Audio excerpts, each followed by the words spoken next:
Une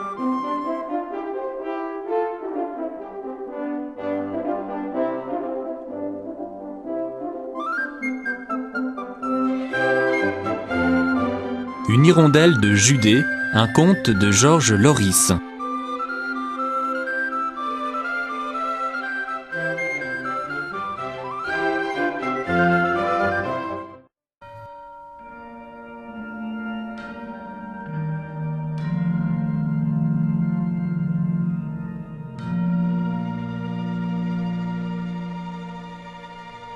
Ayez, frères chrétiens, et vous aussi, frères humains, versez en d'autres confréries une humble et poignante histoire, celle de l'hirondelle, aux teintes de jour et de nuit. Sachez aussi comment, subtile et avisée, noble de cœur et de pensée, elle sauva l'enfant des griffes du tyran. L'univers, c'est incontestablement une idée divine. Ça se voit au premier coup d'œil, c'est infini, comme Dieu. C'est inimaginable, comme Dieu. Et surtout, c'est beau, exactement comme Dieu. Il faut être Dieu, me confiait un ange de la route, pour assurer le temps en années-lumière, et d'abord pour fabriquer des soleils et des lunes en pagaille, puisque nous sommes un infime morceau de ces milliards de mondes qui flottent comme des bulles de savon. Prenez simplement la nuit, celle qui permet aux oiseaux de goûter au bonheur familial dans leur igloo suspendu, celle qui oblige les humains à faire un feu pour dégeler la conversation. La nuit, c'est un espace destiné aux chiens, aux chats et aux enfants, et ce, pour qu'ils rêvent et refassent un monde à eux, celui que les grandes personnes leur refusent. Et ces millions d'étoiles qui arrivent à l'heure, comme le train des saisons, ou le bonheur.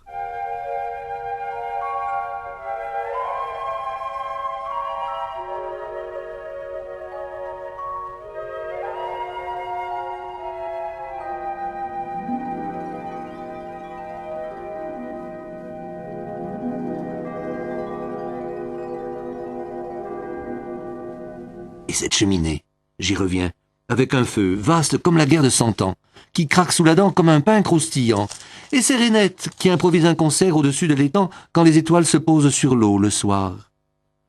Et les vers luisants, qui s'allument à la campagne exactement comme les réverbères des villes, pour que la maman fourmi puisse rentrer à la maison et s'occuper de ses enfants. Et tout ça parce que Dieu a dit « Éteignez-moi ce soleil qui me brûle les yeux et épuise les hommes au travail, qu'on se repose, bon Dieu !» qu'on pense aux gosses, et qu'il se fasse un peu de silence dans les cœurs, et il a ajouté « sur la terre comme au ciel ». Car, j'y reviens encore, c'est Dieu qui a tout conçu dans sa tête divine, ou dans son cœur. Car à mon avis, Dieu pense plutôt avec le cœur. Il pense toujours avec le bonheur en vue, dès que ce sera possible avec les hommes. À mon avis du moins. Donc, Dieu a conçu la nuit. Il faudrait plutôt dire les nuits, car il y a les nuits avec ou sans lune, les moitiés ou les quarts de lune, les nuits à éclipse, les nuits calmes et les nuits agitées. Il y a même les nuits blanches, ces dernières étant interdites aux enfants.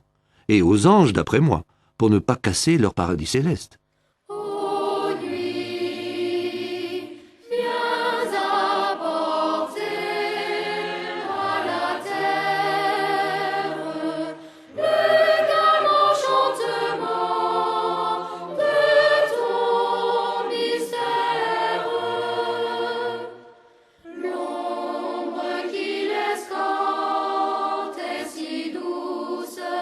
Si doux est le concert.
Dieu avait dit un jour, une nuit.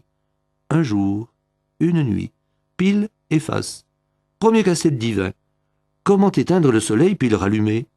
Un ange, le Christophe Colomb céleste, avait dit « Sire, faites tourner la boule terrestre ». Dieu avait dit « Formidable !» Et Galilée, qui s'était contenté d'observer comme font tous les savants, avait repris « C'est évident, elle tourne !»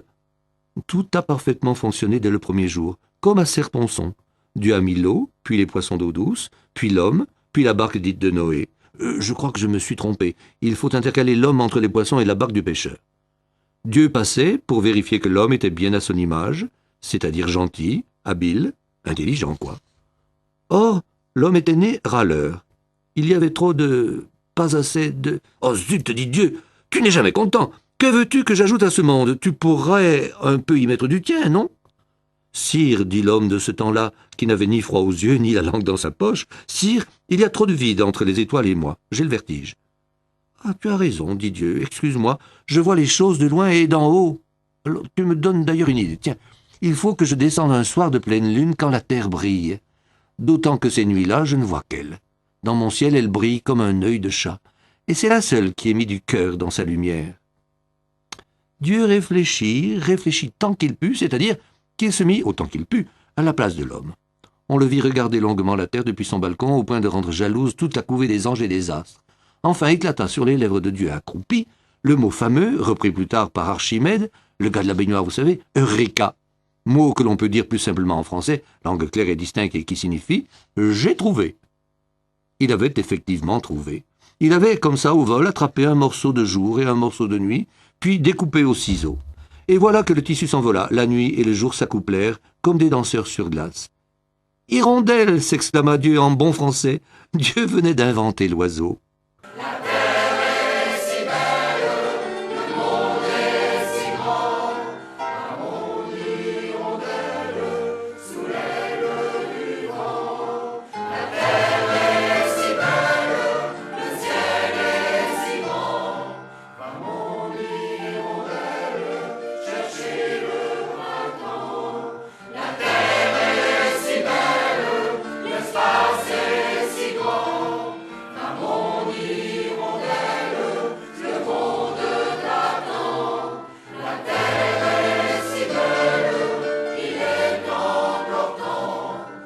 L'hirondelle, aussitôt attirée par la pesanteur, celle qui régit les oiseaux et les étoiles, descendit lentement et se posa sur la pelouse du paradis terrestre. « Chouette !» dit-elle, une expression courante et joviale chez les volatiles. « Chouette !» L'oiseau avisa une chaumière de pauvre vieille désolée. On était déjà après les ravages du péché originel. Elle demanda l'hospitalité à la paysanne qui lui offrit le seul endroit bien abrité du vent et de la pluie, juste sous le rebord du toit, exactement là où se pose le premier rayon de soleil. L'hirondelle apprécia l'endroit, d'autant qu'elle remarqua un gros chat très hypocrite qui faisait semblant de dormir, alors qu'il avait de fort mauvaises pensées et de mauvaises habitudes dans son alimentation, des habitudes habitudinaires de pêcheur originel. La première hirondelle, vêtue en tailleur blanc et noir, il y eut un soir et il y eut un matin, eut beaucoup d'enfants et fut comblée de bonheur.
Récapitulons.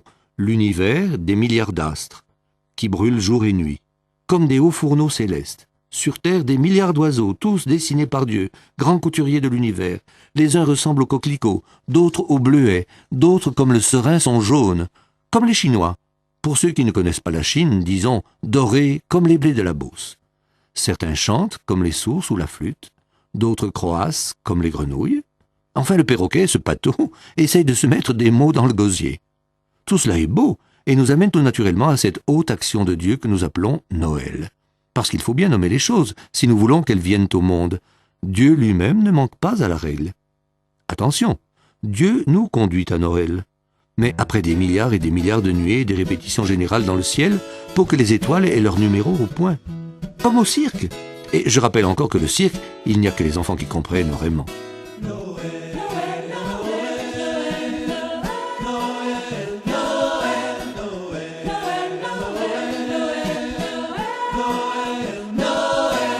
Noël donc, j'y arrive. Figurez-vous, un hameau vêtu de soleil avec des maisons lourdes et comblées de bonheur, fraternisant comme des grappes de raisin. Un village coquet comme Célimène de Molière, et qui fait le gros dos comme le matou dont je vais vous parler. Au centre, la mairie de ce temps-là. Et une église de ce temps-là aussi, avec de l'eau bénite et une veilleuse à l'huile de la grosseur d'une mésange avec un bec de feu. Un peu plus loin, une maisonnette ravissante, comme la maison des fées ou des sept nains. Tous les étrangers se disaient « Je parie que la plus belle fille du monde habite là ». Ils attendaient tous, les touristes sont des gens curieux et qui, surtout, croient au miracle, ce qui est bien, attendaient que les volets s'ouvrent. Et, effectivement, comme c'est le désir qui commande, ou la prière, les volets s'ouvraient. « Oh !» s'exclamait-il, « quelle beauté !» Naturellement, il se renseignait aussitôt. En ce temps-là, vous pouviez aussi bien tomber sur un ange sans vous en apercevoir, ou plutôt, vous reconnaissiez un ange à sa culture, à sa manière de parler ou de sourire, tout simplement à sa manière d'être simple, malgré des études très poussées que font ces surdoués. On demandait « Comment s'appelle cette jeune fille si belle ?» On répondait « Marie ». Un nom simple à retenir. On conjuguait le nom avec plaisir, Marie-Laure, Marie-Louise, Marie-Antoinette. Remarquez que nombreuses sont les reines qui ont choisi ce nom. Oh, je voudrais chanter, Marie, pourquoi je t'aime, pourquoi ton nom si doux fait tressaillir mon cœur, et pourquoi la pensée de ta grandeur suprême me saurait à mon âme, inspirée de frayeur. Si je te contemplais dans ta sublime gloire, et surpassant l'éclat de tous les bienheureux, que je suis ton enfant, je ne pourrais le croire. Ô Marie, devant toi, je baisserai les yeux. Attendez, on ajoutait toujours, on dit ici que c'est la fille même de Dieu. Tout le monde s'accordait sur ce point, car d'où voulez-vous que vienne la beauté? Sous le toit, un nid coquet, bien tenu, avec des gazouillis au-dedans, donc de la musique par-dessous le toit. Les habitants savaient que, dès le matin, la jeune fille faisait sa prière et saluait, comme il se doit, la maman hirondelle, laquelle lui rendait le salut en croisant les ailes et en faisant une sorte de génuflexion angélique. C'était une liturgie de village. Donc, j'en conclus que l'hirondelle savait. Effectivement, récinement pris, seul au monde, l'hirondelle savait. Bientôt, le village fut intrigué, et même le ciel. Figurez-vous qu'un ange qui traînait l'aile par là, et les oreilles, écouta aux portes. Il essaya par la suite de tirer les vers du bec de l'hirondelle, mais la fine mouche ne lâcha pas un mot.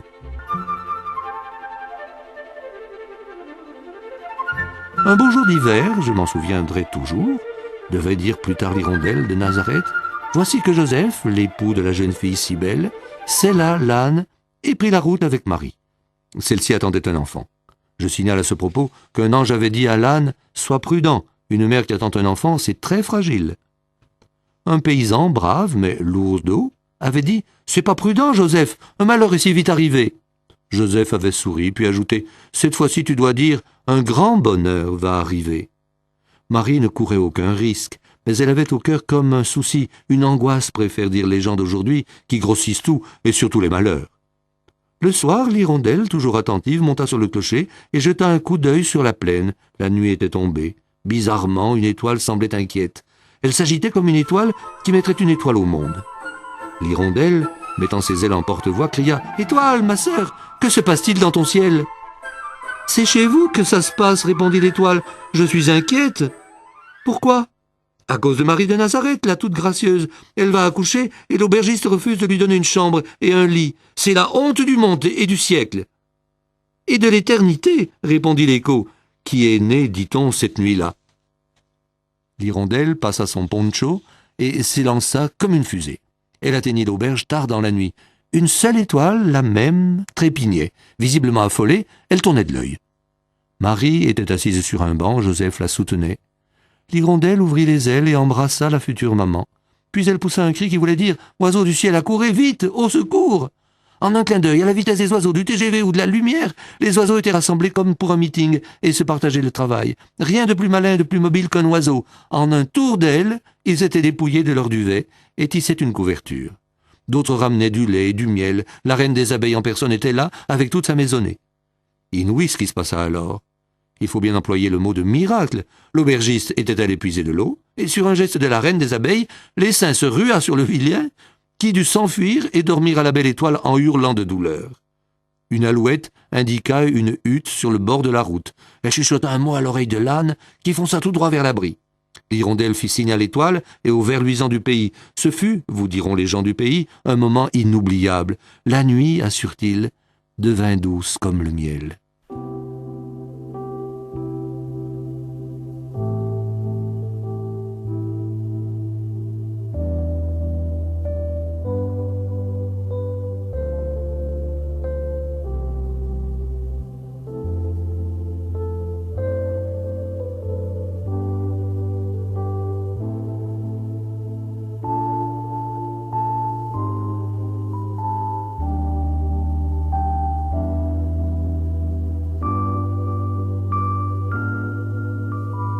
Les clochettes et les troupeaux inventèrent des cantiques, puis une musique douce et menue, faite pour les berceaux.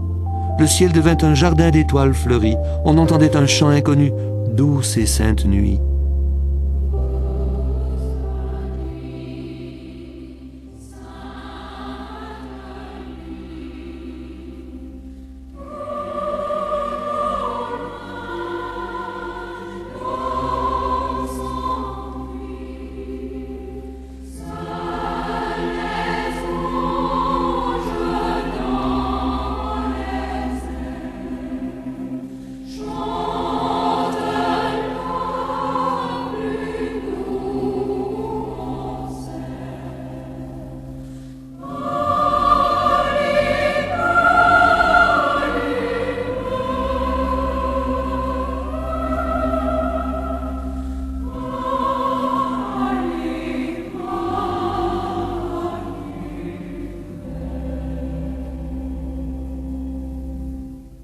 La suite, vous la connaissez.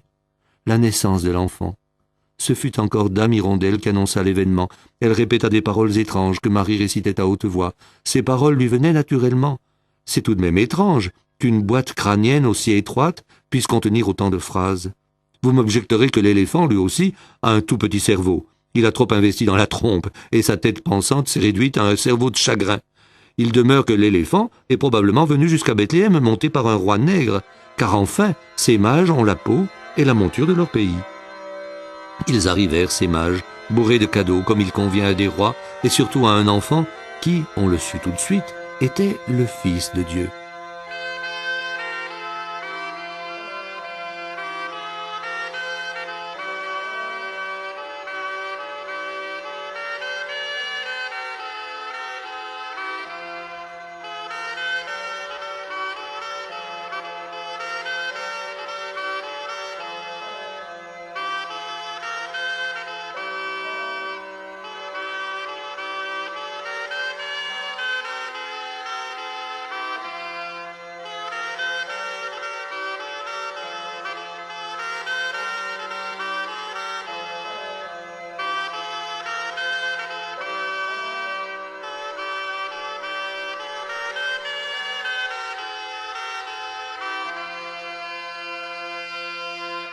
Et voici que l'hirondelle, une fois de plus, va intervenir et sauver l'enfant du désastre.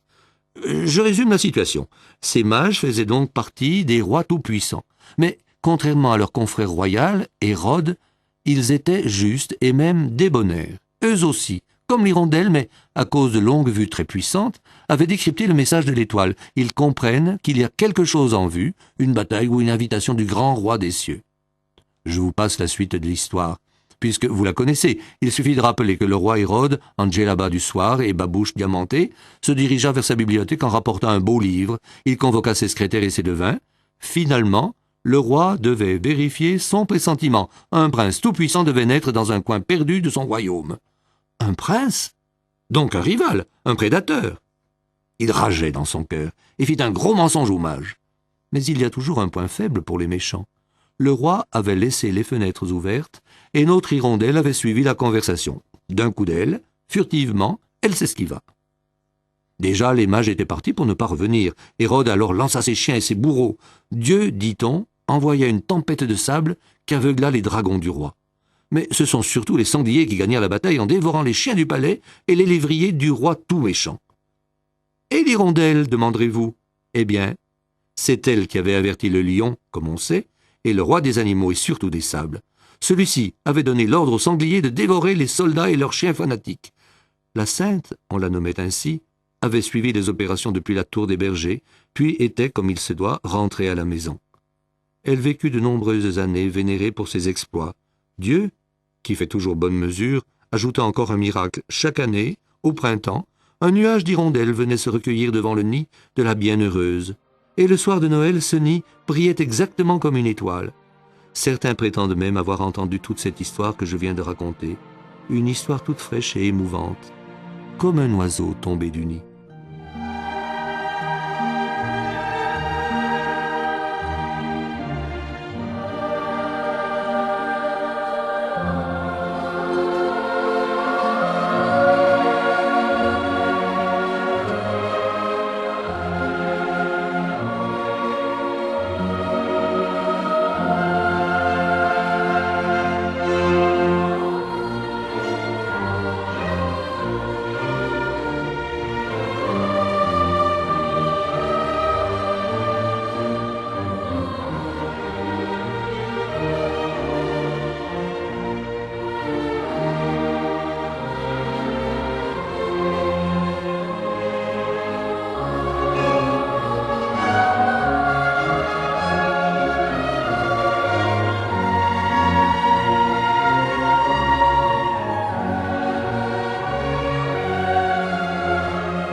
C'était Une hirondelle de Judée, un conte de Georges Loris.